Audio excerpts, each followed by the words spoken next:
Psychologists are in two camps about a fundamental question. The majority view and the increasing size of the minority view about this fundamental question. How do we as adults make decisions?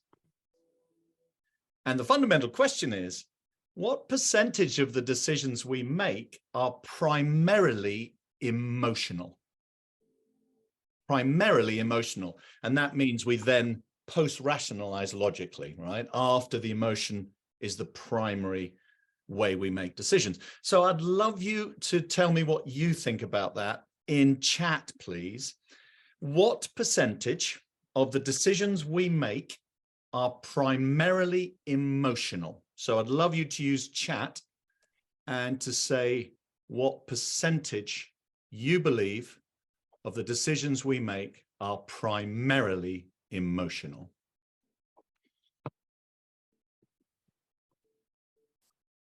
David's saying 75, Giles 70%, Chelsea 70%, 80% Sean. So we've got some really high percentages here. It's really interesting. Thank you for sharing that. What's really high, Sabine, I love that. That's a safe bet, isn't it? You're going to be right. You're going to be right. It's definitely high. I love that. Yeah, it's really interesting this. And this is, yeah, Colleen is saying 80%. Well, you're all right that it's high, and only one person has got the majority count of percentages right. The majority view of psychologists is that 90% of the decisions we make are primarily emotional, and then we justify it with logic afterwards. Now, that might surprise some people. Now, the minority view from psychologists, there's another camp that fundamentally disagree with the first camp. And the new thinking, the smaller group that's getting larger, is that it actually is near a 95%. Now, the reason I start with that is because we're talking today about agile thinking and understanding how our brain and our heart works in the decision-making process is pretty fundamental to that. And our purpose in the next 52 minutes, yes, 52 minutes, because I've planned it out into 3 sections, is to cover what we call at Uspire the Agility Code. And this is it.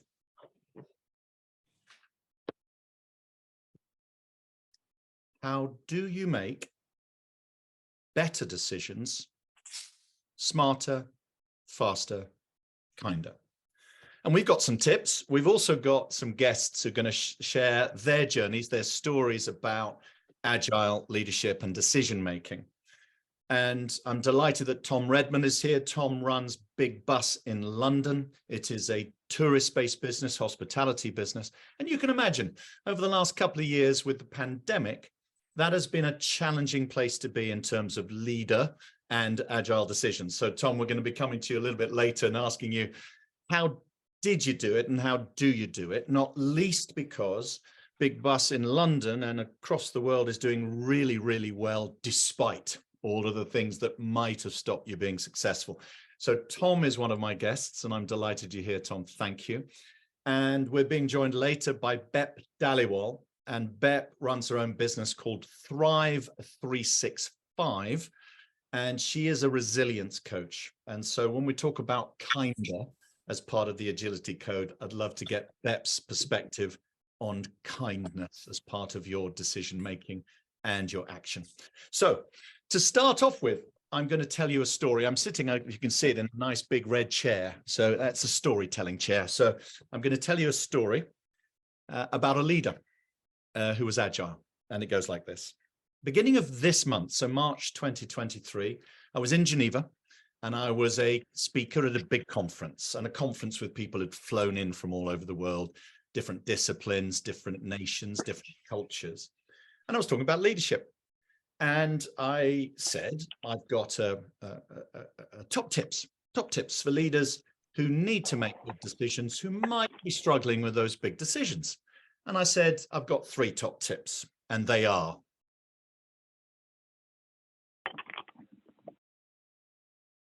think about your higher purpose first. It's so easy to think about the current situation and short-term purpose when actually there is probably a higher purpose. So step back or step above the situation and think about your big why, your higher purpose. Step one. Step two, set a deadline.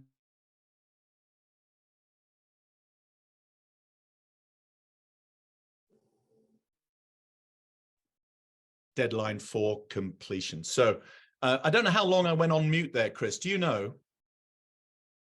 Was it only momentarily? Yeah. Okay. Just a moment.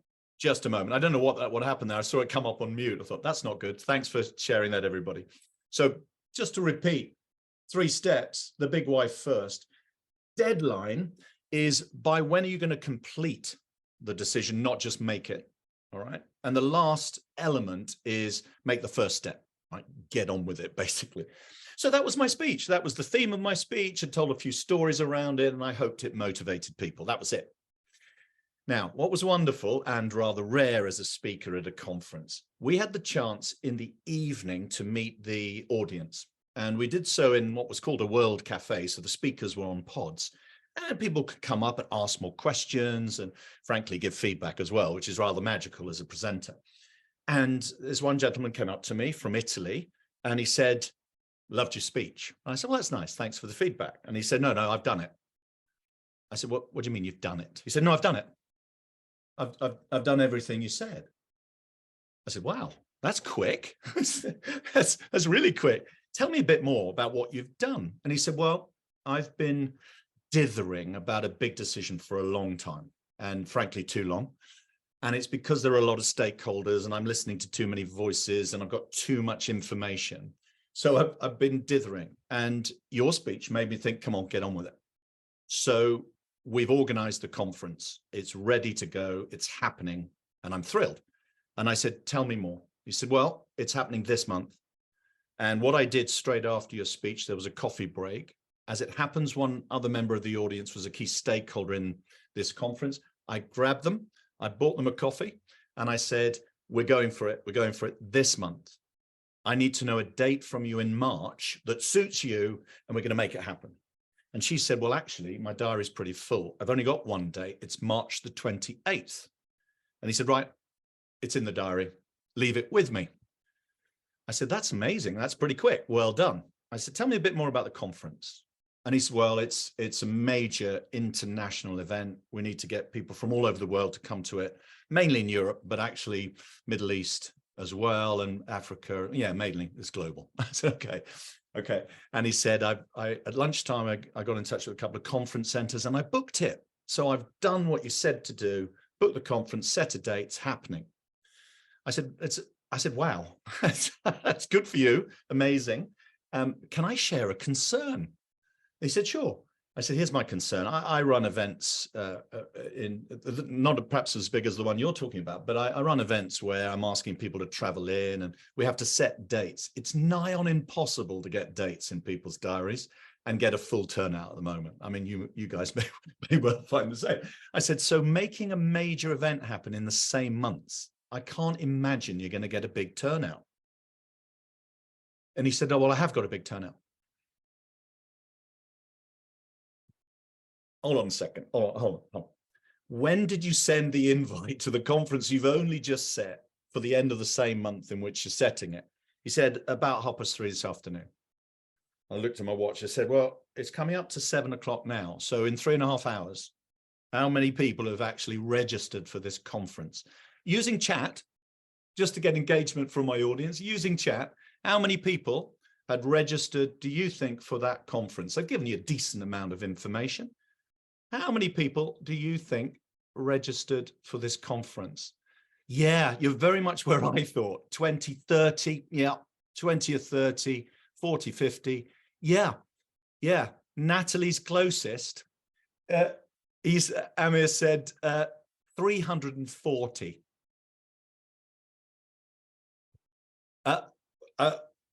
Wow. How on earth did you do that?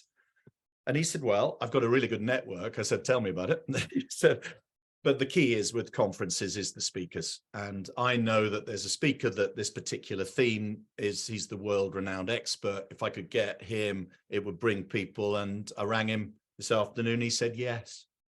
So the invite went out, register quickly, otherwise you'll miss out. And 340 have registered by 6:30. Now, the reason I tell the story is isn't it nice to get feedback like that? When you make a speech, you hope to inspire people, and to get that level of quick response and sort of an example of how to do it was pretty amazing.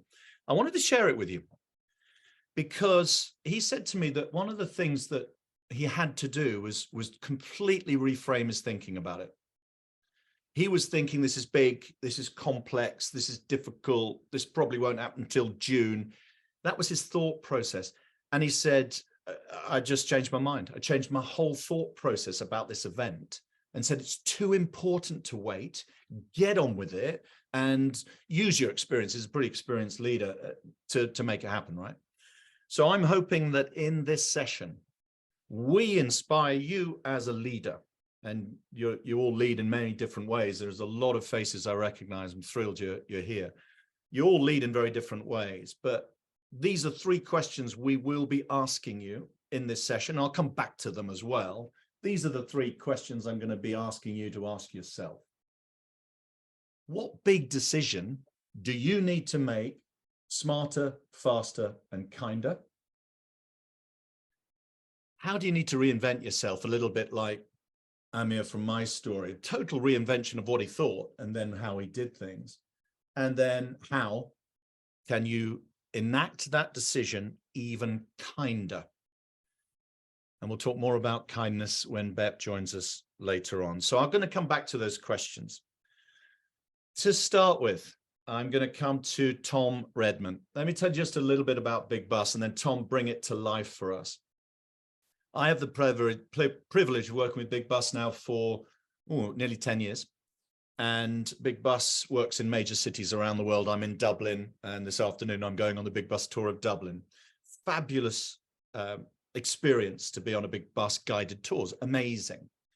In March 2020, I was working with Andrew Smith, who leads the team in San Francisco, and the mayor of the governor of the state of California closed the state, effectively went in lockdown. Now, I was therefore there with a leader who had to make decisions. What do you do? Your business stops overnight and there's no certainty when it reopens. So that's the kind of decision-making that Tom and his colleagues who lead in the cities had to make. So that just gives you a little bit of a background about the business and the challenges. Tom, tell us a little bit about Big Bus London. Thanks for joining us.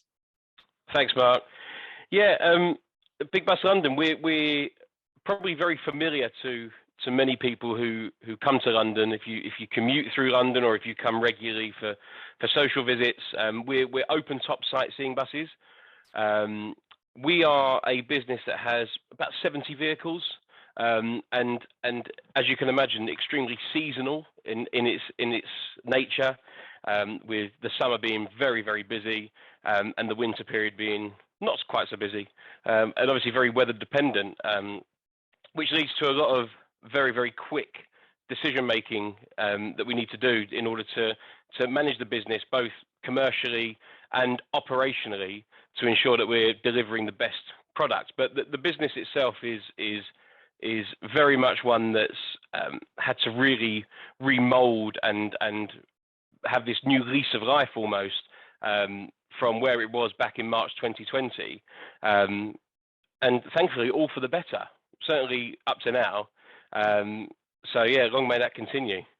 Now, Tom, I saw you last week and you said it's probably the best year ever. It's really vibrant now, and that's brilliant to hear. How do you make decisions? And as you said, the nature of your business means on a daily basis, you have to make decisions about your fleet, about the people, all of those sorts of things. How do you actually make decisions? It can be very challenging. I wouldn't lie. It's a very high-paced business where there's no day the same. We spend a lot of time. There isn't a lot of time to kind of dilly-dally on decisions. We just need to decide what we're going to do and how we're going to make it happen. I kind of live by the mantra that for it to be a good decision, it only needs to be 51% in terms of the majority of where I see it. So if I think it's 51% good and 49% bad, then the good outweighs the bad. Therefore, I should probably go with it. A lot of decision making that we make in this industry, that I make day to day, is kind of very much informed gut decisions. And what I mean by that is, over many years, I've seen many different scenarios play out. And when we're making decisions about how many vehicles we should be running, how many drivers we should have in, how many tour guides we should have on the buses, a lot of that is down to weather. It's down to whether we're in a school holiday, for example. So we've got the Easter holidays coming up very soon. So we're very much gearing up towards the Easter holidays, which can be an extremely busy time for us, and what we would call the start of our season. So we're having to make decisions now that actually won't actually come to fruition for another 4 or 5 weeks. And they could change the day before, because if the weather's really bad, we may decide to reverse on some of those. So some of the key things that we really look at, how many people do we have employed as a business, and how many people are flexible within that employment. So we spend a lot of time looking at people who offer us availability and prefer to work on a casual basis versus full-time. That gives us the flexibility to kind of pick up service when we want to and pull it away when we think there's not going to be much there. But those decisions are made very much, I would say, 24 to 48 hours before the event. And it's all a little bit of gut feel and having trust in your decision making. You know, you've got to, that everybody will make a mistake. And I think as long as you're happy that you can make a mistake from time to time, but you don't make the same mistake twice, then making bad decisions is not such a bad thing. Because if everybody made 100% good decisions, that would be completely unrealistic. And that just isn't the case. So, you know, if I make a bad decision, owning that bad decision and saying, do you know what, I'm not going to make that bad decision again, is no bad thing, in my opinion. Thank you. And I'm hearing lots of things around back yourself, trust yourself. There is a gut instinct there, but there's also many, many years. You've been in the business many years, Tom. There's a lot of retained knowledge of decisions made in the past that now enables you to be relatively instinctive, but actually informed. And that's that lovely balance of emotion and logic, and crucially, back yourself. I'm getting that, you know, if I've got 51%, I'm swaying that way, go for it, but go for it wholeheartedly. Would you say that's right? Yeah, 100%. You know, I think over the years, I've spent a lot of time basically not backing myself and thinking, oh, I'm not sure this is the right thing to do. And then the next day going, oh, I wish I'd done that. Why didn't I do it? And actually, I've just tried to reverse that psychology, where I say, actually, do you know what? If it goes wrong, I know how to fix it, because that's my retained knowledge. But, you know, you've got to be big and brave sometimes and say, it is the right thing to do. I know what to do if it's not going well. So go with your gut instinct, go with your 51% majority, but know how to have some sort of contingency plan as well. So, you know, for us, we always have a kind of contingency plan on what are we going to do if the plan isn't going as we'd set out. And as long as you've got that contingency plan, then the big, bold decision is the right thing to do. And it's very easy to back yourself, in my opinion. That's really cool. I'm hearing this in the moment. And it's why I'm delighted you're on this call, Tom, because the nature of your business is probably very different to most people on the call, who probably don't have to make big decisions on a daily basis, but you do. But I love this principle of boldness, because it comes from what you think, doesn't it? If the thought is, I can't make mistakes, you're not going to make many big decisions. So if the thought is, back myself, be courageous, to use your word, and have a contingency plan, that's plan B, right? Yeah, absolutely. And I think, you know, that's got to filter down as well through the team. You know, they've got to be aware that if my mantra is, you know, if you make a mistake, you're not going to, you know, it's not going to be the end of the world. We learn from our mistakes. It makes us better at what we do. If everybody else who's working for me has that same mantra, then together we're all doing the same thing. We've all got the same vision. We've all got the same, we're all pulling together in the same direction to create the same really good thing. So I guess it's one of those where, you know, nobody kind of falls on a sword on their own. You know, we're all one big team. And if it's going a little bit wrong, then we all pull together to try and make it right. And it's really important. It's been a really important part of our recovery. Well, I'd love to, I've got two more questions, Tom. The next one is about family, because one of the things that makes your business great in my experience is that there's such a strong family feel to it. I see the same people, whichever city I go to, that I saw 3, 4, 5 years ago. How do you make these tough decisions? Because sometimes it means I don't get to work that day, right? If you decide we're not going to run extra buses and I'm a bus driver, I don't get to work that day. How do you keep an environment where people feel cared about? What do you do to make those kind of application of decisions? I think you have to set the expectation very early. So when people join Big Bus and when people come and work for me, I'm very keen to ensure that they completely understand the full picture of our business. So ensuring that they're 100% aware that there are going to be days where the work will dry up, but there is going to be better times as well. We've got a saying here at Big Bus that we use, which is used, I know, worldwide, but for us, it's make hay while the sun shines. And that's the same for all the staff as well. And they really understand that when they join the business, and that transparency, open and honesty with them enables them to not be disappointed when perhaps there isn't quite as much work for people. But when the work is there, they're driven, they come in very powerful because they want to do their very best. And also, I guess there's an element of, because of the seasonal nature of our business, there are opportunities come the end of the season for people to stay on full-time contracts, and we kind of make those decisions throughout the summer. So there's a lot of people who join our business, maybe in their first or second season, who are really looking to make a statement and say, I'm one of the ones you want to keep. And once those guys have made the statement, then often it's very hard to come back from that, because these guys are often ambitious. They're coming in and they're wanting to really show that they can be ones that we can rely on, people that we can call upon whenever we need to call upon staff. So that transparency is absolutely a two-way street. And we make sure that staff are fully aware of what they're getting into when they join Big Bus. Thank you, Tom. I'm hearing get the expectations super clear right from the start, be transparent and be together. I noticed behind you, and this Mark Harris called this out in chat, behind you is a chart with color energies, personality types. It is. Red, yellow, green, and blue. Tell me a little bit about how you as a leader are conscious about style and personality. Yeah, my style is very, very different to a lot of the people who work for me. But I think it lends itself to being very, very good at what we do. I'm very much a yellow. I spend very little time sat behind a computer screen looking at the detail, but a lot of the people who work for me are very keen to have that detail. So being open and honest with yourself, I think, about your color style and where you sit in that chart, what you do really, really well, and some of the things that you perhaps need to spend more time focusing on. As long as you're aware of them, I think it's very easy to bring them to life. So for me, I know that I'm not very blue.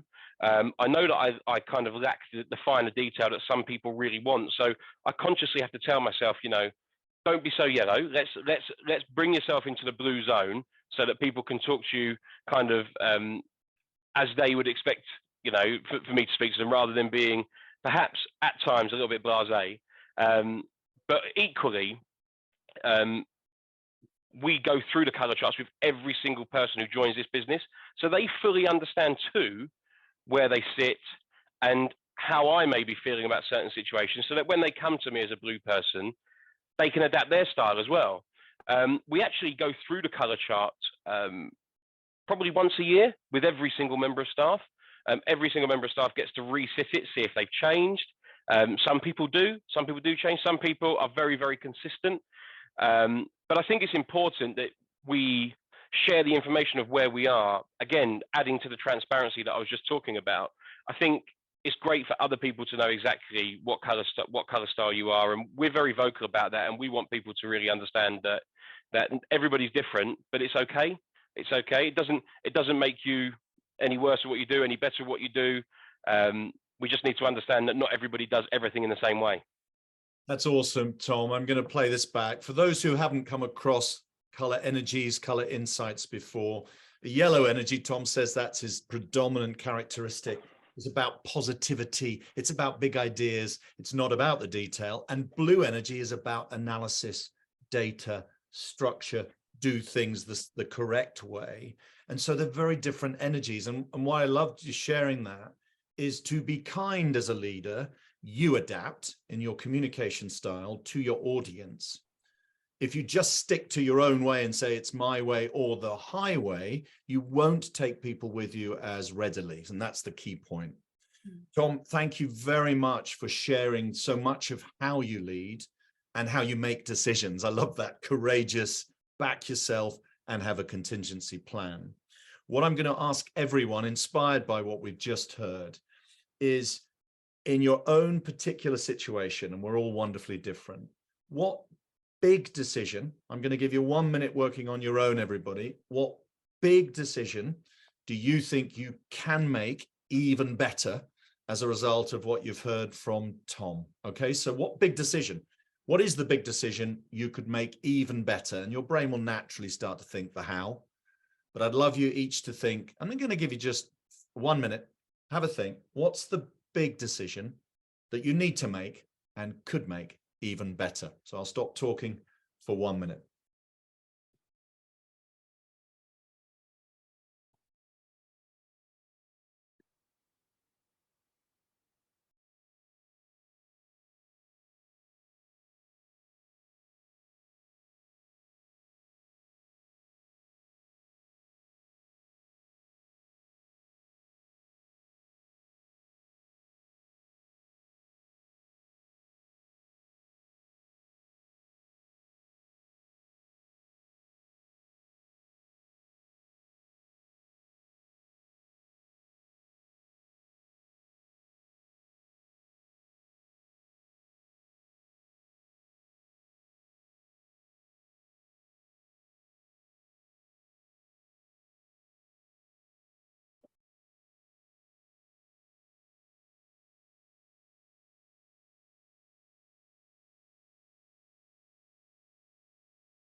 Yeah, thank you, Bertrand. It's really interesting. Bertrand has put in chat, walking the chord, that walking the line, the balance between being in the business myself and on managing and delegating. It's a huge challenge for any leader. How much am I the doer and how much should I be the observer from afar or above, and trusting the team to do what I know I can do well, and perhaps I'm over investing time in the do, or maybe they need to be shown how to do really, really big and tough decisions.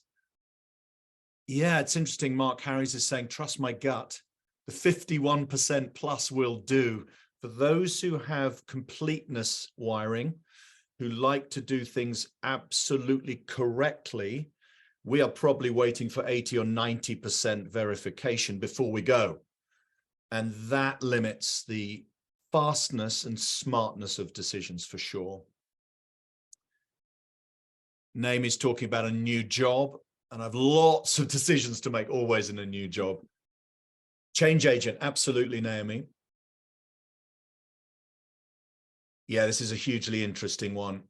To drive change, you do have to establish an energy and a momentum for change, and processes that will remain in the operation to ensure that those good changes are actually embedded in the organization. It's a lovely example of a really big decision and challenge that you have to make. Thank you, everyone, for sharing this. I'm super conscious as well that there are people on this call, because I know some of the people on this call, who have made enormous decisions very, very recently. So, for example, moving country because of the situation in their country, to come to the UK because the situation is safer here. So I'm conscious that for all of us, the decisions are wonderfully personal and different. And I'm hoping that during this session, we help everyone, whatever that decision you're hoping to make, by provoking your thinking first. think differently. And actually the next step is it changes how you feel. So Tom gave a lovely example of that. He said, stop doubting myself and go for it. That's a different thought process that now means he's excited about making tough decisions instead of frightened of them. So your thought is the first step in driving change. Change your thought process. And then it changes your emotion, which changes what you do and ultimately changes those results. I want to share with you just a little bit around what psychologists say stops us making big decisions, big, bold decisions. What stops us? And interesting, this is Malcolm Gladwell, brilliant author on the whole process of human excellence, really. And he's written books like Blink and Tipping Point and Outliers, a genius. And he talks about, and this is sequential, by the way, what stops us making big, bold decisions. Fear of failure is the number one blocker. The fear of failure is the number one blocker.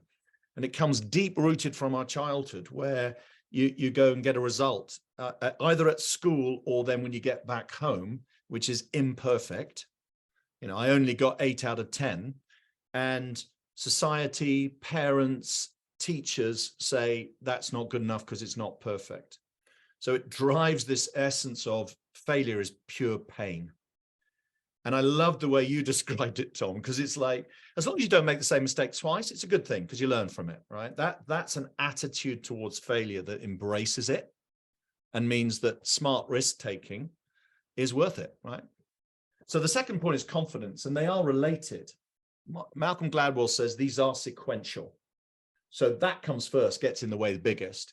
It affects our confidence. You know, I just am not bold and I'm not assertive. So even if I think the decision is good, I communicate it hesitantly and it still doesn't work. And the last one is information. And I want to talk about this just to get it front of our minds. There's 2 things here that is huge in 2023. The first is mountains and mountains of information. If you're like me, this is my third arm. And every time it beeps, it gives me information. And it could be simple. It could be personal, couldn't it? It could be a text from Deb saying, Mark, when are you home? You know, all that stuff. It could be incredibly personal. Or it could be a news item. And that's just a mass of information, right? And it's poured at us and we can access it, or it is thrown at us by various mechanisms. So that's one point about information. The second point is actually, how do we decipher that and still make a decision, right? How do we use the intellectual part of our brain to find insight from mass of data? Now, that's only possible if we give it full attention. Now, notice how all of these things are connected. If I don't think I'm going to succeed, I don't have confidence, then I'm not going to manage that last step strongly and come up with insight. I'm going to be overwhelmed by it. Second key point about that, I need to relay information to make the decision effective. And I'm doing that to an audience that has never been more distracted. So how do you communicate with simplicity, clarity, and impact? Vital. All of that is part of how you make great decisions work for you faster, smarter, kinder. Now, that's why I told the story about Amir, this incredible leader that listened to a little bit of a speech from me and then made a big decision, activated fast. How he communicated had to be simply excellent, both with the key stakeholder that was in the room, the key speaker, and frankly, in how he communicated to get people to register. The communication had to be excellent. There's no way in the world a long communication of any description would have got 340 people to register for an event they had to fly to in the same month. So there's a huge part here about presentation excellence. Not quite good, not okay, excellent. So I wanted to put that in your space, what might stop you being successful. And the next question I'm going to ask you then, just before we're joined by Bep, and this is for you to answer for yourself. What element of your personality, character, and behavior do you need to reinvent?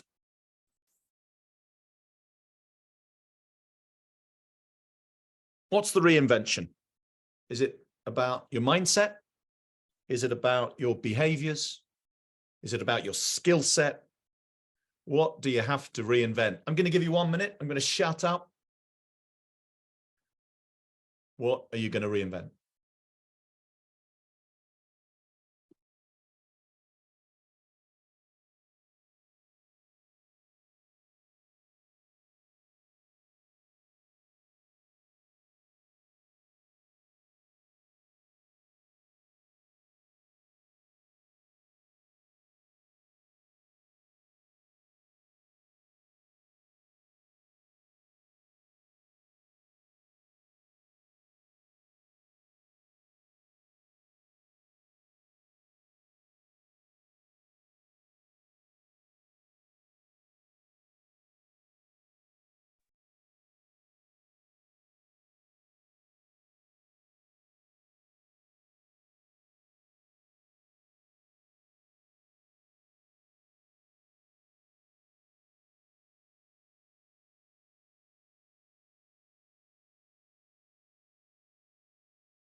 There's a couple in the chat. I really appreciate it from a couple of people who've talked about confidence, talked about limiting beliefs, self-limiting beliefs. I just say to myself, I'm not very good at that, and therefore I don't even try. These are really fundamental. Naomi's talking about productive assertiveness. I love that. So I am absolutely thrilled to welcome Bep Dhaliwal, and Bep is going to talk to us about kindness. So I said that the three elements of a code of agility is smarter, faster, kinder. And there's no one better from my point of view to talk about kindness than Bep. And I know Bep for a number of reasons. We've worked together, which is really cool. And at the beginning of COVID, we as a business, a training business, suddenly had no ability to be physically training people. And we had time on our hands. And we thought one wonderful thing to do would be to do a boost podcast that inspired and motivated people. And one of my first guests on the very first podcast was Bep, because I wanted her to share a story about resilience, her own personal story about resilience. And it was simply inspiring. And she had an issue with her family. A member of her family was very, very ill, and she nursed them through that. And towards the end of his illness, she became very ill herself. And so a more inspiring person, I frankly, I don't know. So Bep, I'd love you to talk to us about kindness, please. I'd love to. Thank you, Mark, and thank you for having me, everybody. So my name is Bep. I run a business called Thrive 365, having had a 20-year corporate career selling chocolate for Mars for a living. I then decided that there came a point in my life, I suppose, where a lot was questioned, a lot about who I was, what I wanted to be known for in the world, actually. So not just within my corporate setting, but on a bigger scale. And it led me on, I suppose, my own path of self-awareness, of understanding, of actually breaking down, actually pushing myself out of the boundary that I have found myself in, working in a corporate job for so long. And I wanted to know me that little bit better. So, and I had some personal experiences, I've had my own cancer journey. And it just made me question life in a whole different way. So much so that I suppose that's where the business idea came from, in terms of thinking about creating those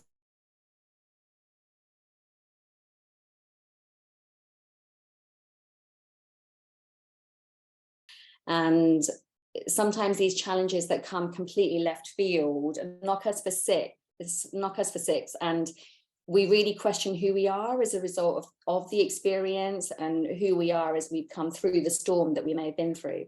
And that can be a number of different things.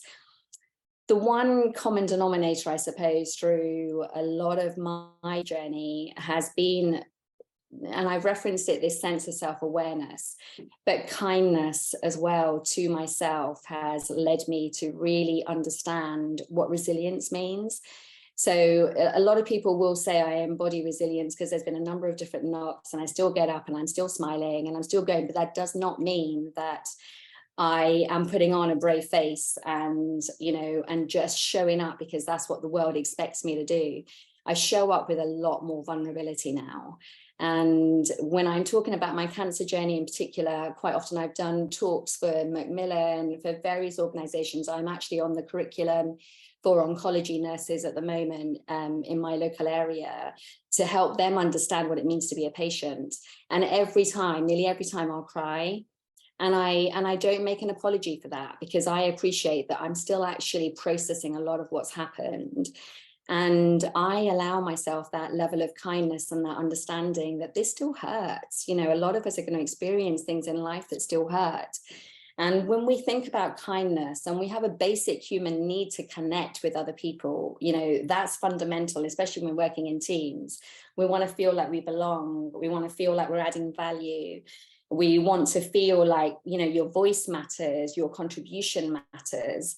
And the only way we can do that is if we do offer each other that level of kindness and respect and understanding about where you're coming from with your set of strengths, with your set of skills, but to have a space in which we can show up as our full selves. And we may well have heard that in various corporate settings, bring your whole self to work.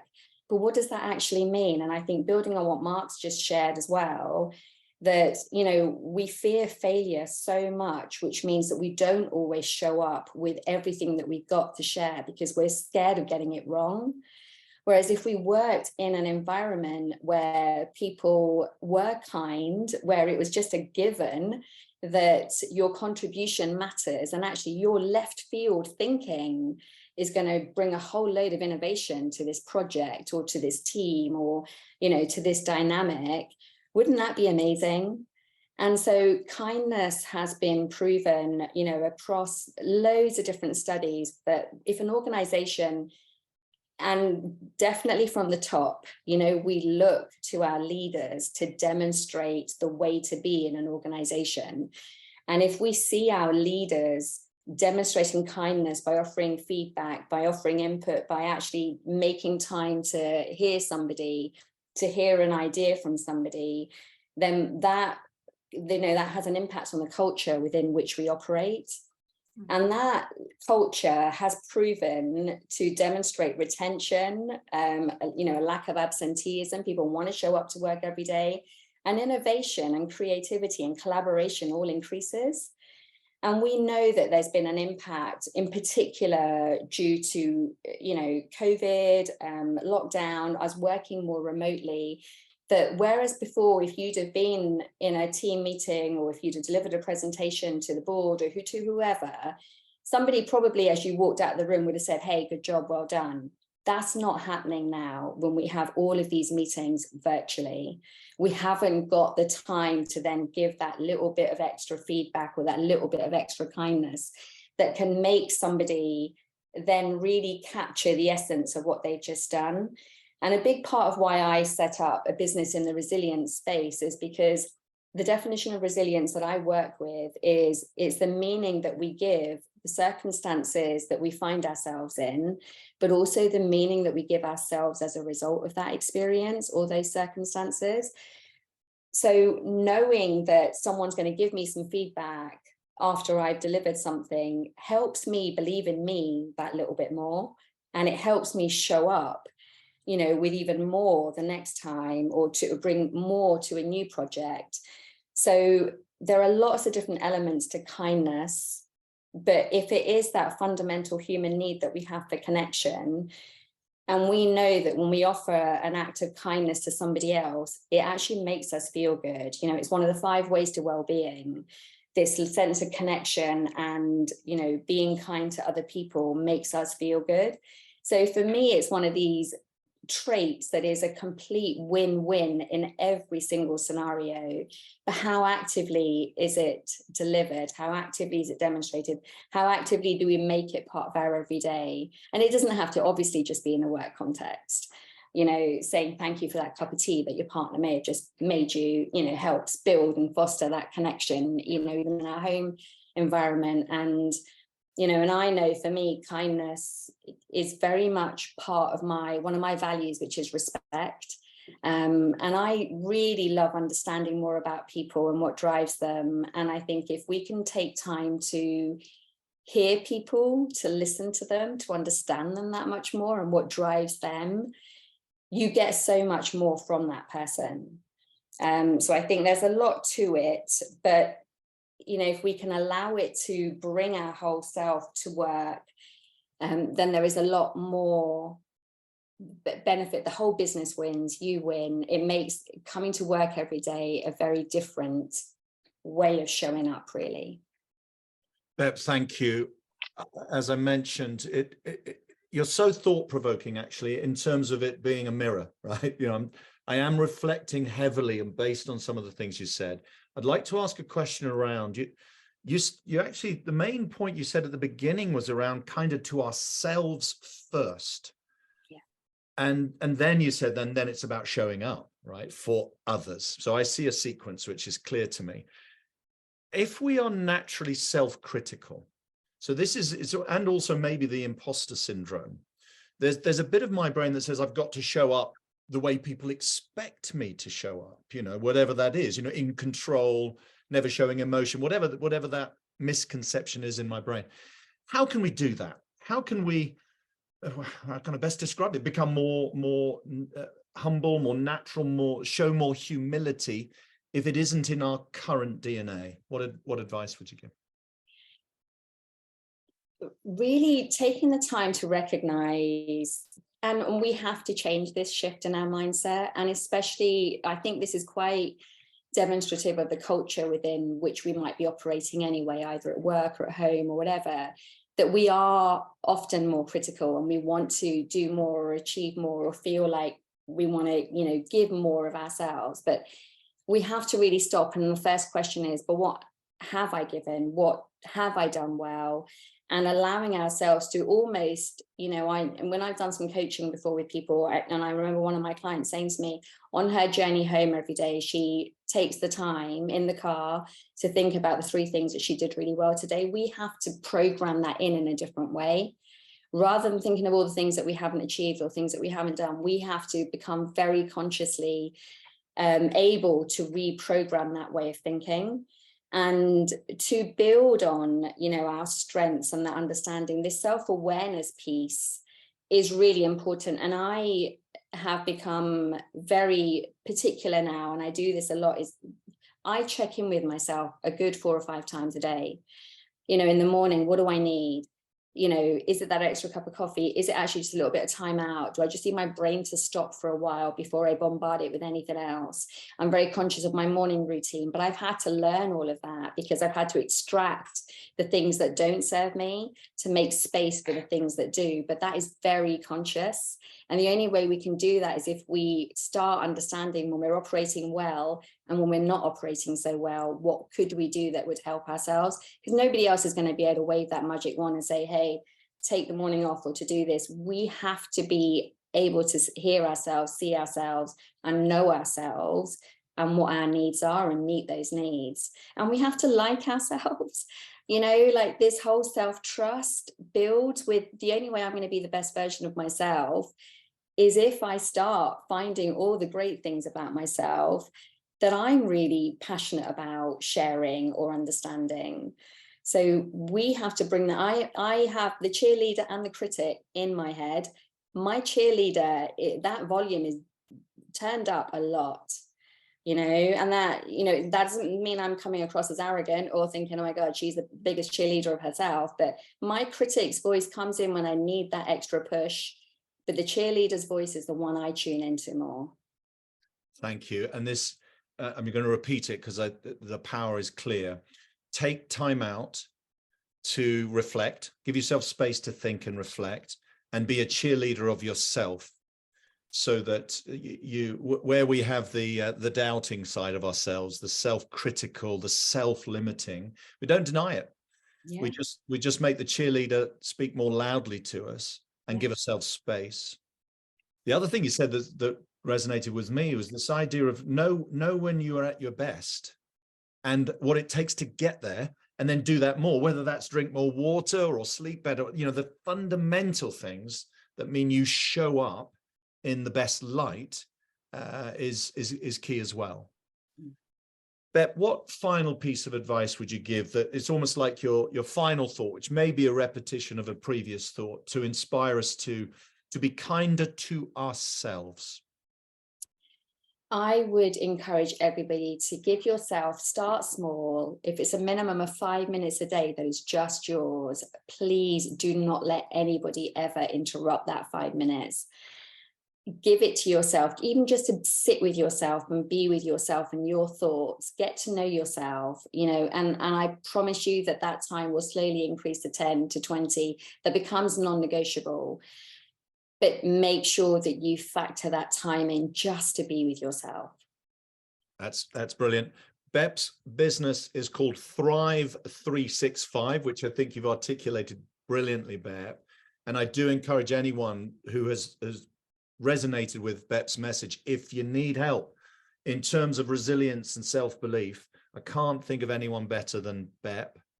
If you are with us on May the 24th, we have a face-to-face event with Uspire in London, and with luck, Bep can join us on that day, a chance to meet her in person, which would be a thrill. So Bep, I just want to say a huge thank you for your words of inspiration. They always are. Thank you very much. My pleasure. I'm going to close out by sharing one thing that I've taught myself to do in terms of being kinder to me. And it is, I travel a lot. I'm in Dublin at the moment, and I'm going to be in Boston next week and all those sorts of things. What I've decided to do, and I now activate, is that I never just fly in, do the work and fly out. I give myself usually at least a day before the work and a day after I finish work to enjoy the city. And behind me is a photograph of Big Bus in Singapore, the amazing team there. And I just spend, as it happens, a day exploring the city on my own with the help of Big Bus usually. And I'm more relaxed. I then do the work the next day, fresher mentally and physically, because I've actually been kinder to myself, not stressing to get somewhere quickly, do the work and get back. So that's just one personal example. I'd love to finish by asking you as individuals on this session, whether you're live or you're watching the recording, just make a decision, one decision that's been inspired by Tom or Bep in terms of how you can be kinder to yourself. We started today talking about agility as a leader, and we said there's 3 elements to that. It's smarter, faster, kinder. And I hope that with Tom and Bep's help, we've shared with you some ideas that will make a difference for you and for your teams. And I thank everyone for your energy and your time today. Thank you.